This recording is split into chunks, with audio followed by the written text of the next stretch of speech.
Everyone and welcome back to my channel. दोस्तों ये Scorpio NZ80 diesel automatic है ये।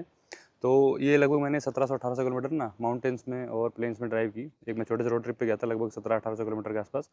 1 वीक का ट्रिप था। तो उसके बाद मेरे को क्या महसूस हुआ, क्या इस गाड़ी का रिव्यू है ना, वो मैं आपके सामने लाना चाहता हूँ। तो पूरी डिटेल में बात करेंगे कैसे कुछ फील हुआ। पहले मैं आपको ना इसका ओडोमीटर दिखा देता हूँ कि इसमें कितने किलोमीटर के आसपास मैंने ड्राइव की। तो दोस्तों ये 99 शो कर रहा है, पर एग्जैक्टली मैंने 1700 के आसपास कहा था। अभी 2-3 दिन हो गए आए हुए, तो थोड़ा बहुत और ड्राइव कर लिया है मैंने। तो दोस्तों पहले तो बात करते हैं इसकी फ्यूल इकोनॉमी के बारे में। फ्यूल इकोनॉमी दोस्तों मेरे को लगभग, जैसे मैंने कुछ कुछ वीडियोस शॉर्ट्स वगैरह डाली हुई हैं अपने चैनल पे, तो वहाँ पे जाकर भी देख सकते हो। मेरे को जब मैंने यहाँ से ड्राइव करना शुरू किया तो लगभग 22-23 के आसपास की फ्यूल इकोनॉमी मुझे मिली, क्योंकि ये मीटर रीसेट करने के बाद जब मैंने दिल्ली से चंडीगढ़ तक ड्राइव किया तब पूरा प्लेन एरिया था, तो 22-24 के आसपास फ्यूल इकोनॉमी मिली। मैंने लगभग उसको 80-100 के आसपास क्रूज़ किया था। कोई भी ओवर स्पीडिंग वगैरह नहीं की थी, क्योंकि फॉग वगैरह बहुत ज़्यादा था। मैक्सिमम स्पीड 100 ही थी। तो उसके अंदर मेरे को 22-23 के आसपास की फ्यूल इकोनॉमी मिल रही थी। फिर वो जब एवरेज आउट हुई, थोड़ा ट्रैफिक आया, कम हुआ, तो 20 के आसपास मेरे को प्लेन्स में फ्यूल इकोनॉमी मिली। मैक्सिमम क्रूजिंग स्पीड जो मेरी थी 100 थी। उसके बाद जब माउंटेन एरिया आया तो ड्रॉप डाउन होकर वो फ्यूल इकोनॉमी लगभग 12-13 के आसपास पहुँच गई थी।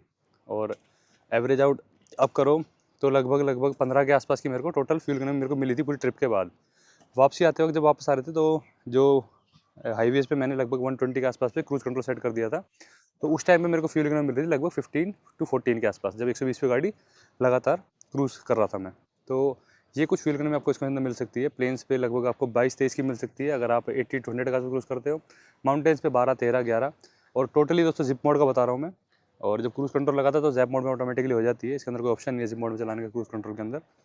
तो ये मेरे को फ्यूल इकोनॉमी मिली। और प्लेन्स पे अगर आप 120 के आसपास क्रूज़ करते हो तो आपको मान के चलो 14-15 के आसपास की फ्यूल इकोनॉमी आपको मिलेगी।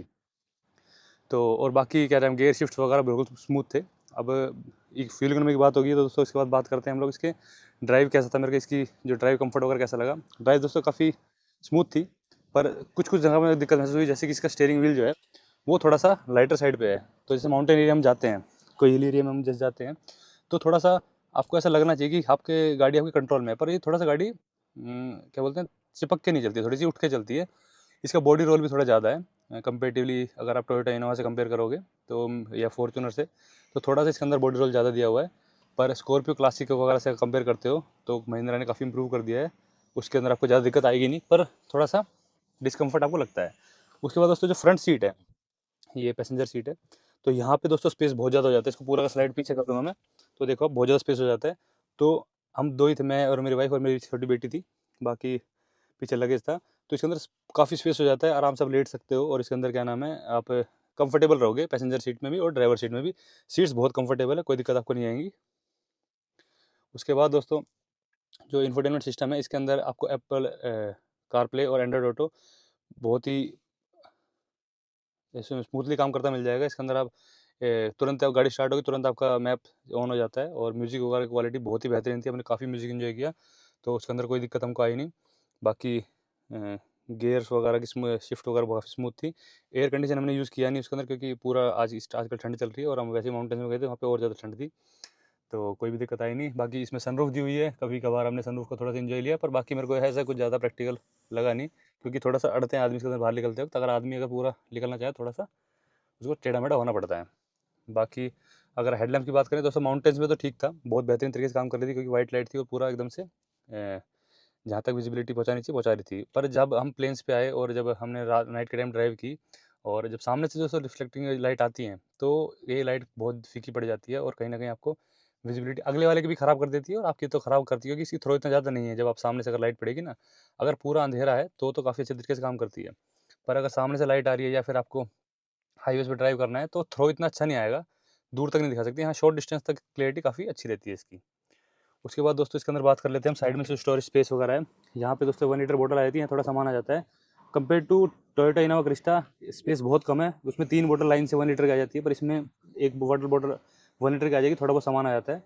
तो वो ये कंपेरेटिवली थोड़ा सा वो है, पर क्लासिक के मुकाबले अगर आप करो स्कॉर्पियो क्लासिक के हिसाब से तो काफ़ी अच्छा है। यहाँ पे स्पेस काफ़ी अच्छा था, यहाँ पे थोड़ा बहुत सामान आप रख सकते हो, थोड़ी स्टोरेज स्पेस यहाँ मिल जाती है।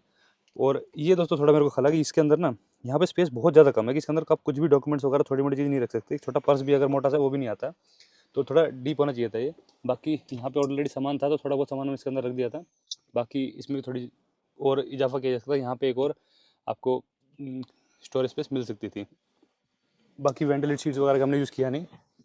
उसके बाद दोस्तों आते हैं रियर सीट पे। तो दोस्तों रियर सीट हमने ऐसा यूज़ की नहीं, पर रियर सीट पे एक था कि क्या नाम है, हमने पूरा लगेज स्टोर किया हुआ था। इस गाड़ी में स्टोरेज की बहुत ज़्यादा दिक्कत है। दोनों सीट पीछे वाली हमने बूट में दिखाता हूँ आपको। जो बूट थे मैंने ये पूरा इसको सीट्स को फोल्ड कर दिया था, और यहाँ पे सिर्फ दो, एक बड़ा ट्रॉली बैग था और एक छोटा ट्रॉली बैग था और एक बेबी का स्ट्रॉलर था, वो आया था। उसको पूरी बूट फुल हो गई थी। छोटा मोटा बैग ही आ सकता था, कोई पॉलीथीन वगैरह, कोई पूरा फुल साइज बैग नहीं आ सकता था। बाकी जो सामान था जिसको हमको तुरंत एक्सेस चाहिए था, थोड़ा बहुत खाने पीने का जगह सामान था, वो हमने इस पर रख दिया था। तो लगभग लगभग गाड़ी पूरी फुल थी पीछे से, और थर्ड रो मतलब मिडल रो और थर्ड रो पूरी फुल हो गई थी। तो स्टोरेज स्पेस के मामले में थोड़ी सी दिक्कत है इसके अंदर ना, बूट स्पेस बहुत कम है। क्योंकि पीछे अगर सीट फोर अगर आपने अपराइट कर दी तो पीछे तो बिल्कुल भी स्टोरेज बचती नहीं है। तो थर्ड रो बिल्कुल ख़त्म करके ही तो आपको थोड़ी बहुत स्टोरेज मिल सकती है। बाकी थोड़ा सा बच्चों के साथ सामान थोड़ा ज़्यादा हो जाता है, उस चक्कर में स्टोरेज स्पेस की मेरे को थोड़ी कमी लगी कंपेरेटिवली। अगर मैं टोयोटा इनोवा क्रिस्टा से कंपेयर करूँ तो काफ़ी ज़्यादा कमी थी इसके अंदर स्टोरेज की। वो थोड़ी बड़ी गाड़ी है, उसमें बूट स्पेस भी ज़्यादा है और वैसे भी प्रैक्टिकली स्पेस उसके अंदर कुछ ज़्यादा है। बाकी कंफर्ट काफ़ी अच्छा था गाड़ी के अंदर, और मेरे को इतनी थकान महसूस नहीं हुई। लगभग सिंगल मैंने खुद ड्राइव किया था, और कोई गाड़ी में दिक्कत कोई नहीं आई। अगर हम हाईवेज पे चलते हैं तो रोड नॉइज़ फ़िल्टर होकर आती थी, व्हील नॉइज़ जो है, तो वो टायर नॉइज़ गाड़ी के अंदर थोड़ी बहुत आती है। इंजन नॉइज़ बिल्कुल भी नहीं आती है। इंजन काफ़ी रिफाइंड है कंपेयर टू टोयोटा। अगर आप कंपेयर करोगे तो टोयोटा में इंजन नॉइज़ काफ़ी आती है, और इसमें इंजन नॉइज़ बिल्कुल नहीं आती। अगर आप खड़े भी हो तो थोड़ी बहुत ही आपको इंजन के जो रेटल्स वगैरह वो सुनाई देंगे, और कोई पैनल गैप्स की आवाज़ आनी या फिर कोई भी मतलब गाड़ी हालांकि अभी तो 14,000 किलोमीटर चली है, बिल्कुल नहीं है, तो कोई भी साउंड्स वगैरह नहीं थे, कोई खड़खड़ाने की फड़फड़ाने कोई भी आवाज़ जो है वो मेरे को महसूस नहीं हुई। बाकी आई थिंक मैंने सब कुछ कवर कर ही लिया है। टायर्स वगैरह काफ़ी स्मूथ थे, ब्रेकिंग वगैरह अगर आप मतलब मैं तुरंत ब्रेक ले रहा था तो काफ़ी स्मूथ ब्रेक थे। पर हाँ दोस्तों, एक मेरे को दिक्कत लगी, वो शायद पता नहीं क्योंकि फॉग था उस चक्कर में, या जो ब्रेक पेडल थे ना, अगर मैं जैसे लगभग लगभग मैंने 10 किलोमीटर के आसपास ड्राइव किया विदाउट ब्रेक, मतलब क्रूज कंट्रोल पर लगाया हुआ है, और मैं ब्रेक मारता था तो गाड़ी एकदम से जकड़ जाते थे ब्रेक उसके ना, और एकदम सडन ब्रेक लगते थे।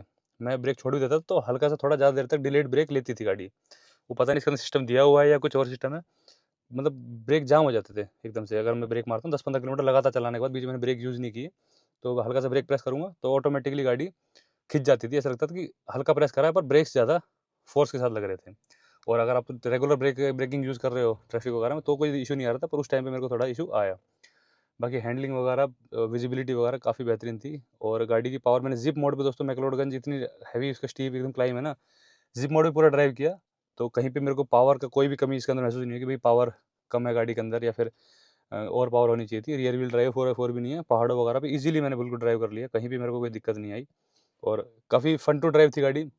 कभी कभार मैंने 1-2 बार जैप मोड लगाया था उसमें, मतलब लगभग 99% जिप मोड पे था, 1-2 बार जैप मोड लगाया था थोड़ा सा बहुत इन्जॉय करने के लिए। पर पहाड़ों पे थोड़ा रिस्की ड्राइव रहती है, इसलिए मैंने जिप मोड पे ही और विद इन स्पीड लिमिट से ड्राइव किया। तो फ्यूल इकोनॉमी मैंने आपको बता दिया, और कंफर्ट के बारे में और प्रैक्टिकलिटी जो है गाड़ी की वो मैंने आपके सामने शेयर कर दी है। थोड़ी बहुत दिक्कत थी पर ओवरऑल गाड़ी काफ़ी अच्छी है, आप कंसिडर कर सकते हो अगर आप लेना चाहते हो। तो दोस्तों ये एक छोटा सा रिव्यू था लगभग 1700 किलोमीटर चलाने के बाद स्कॉर्पियो एंड Z8T है डीजल ऑटोमेटिक। तो अगर आप को वीडियो पसंद आए तो वीडियो को लाइक कर दीजिए, शेयर कर दीजिए और चैनल को सब्सक्राइब कर देना। कोई भी क्वेश्चन हो दोस्तों उसको कमेंट बॉक्स में पूछ सकते हो, और मेरे से इंस्टाग्राम पे डायरेक्ट कनेक्ट कर सकते हो। कोई भी आपको क्वेरी हो तो आप मेरे को डायरेक्ट वहाँ पे DM कर सकते हो। Thank you so much.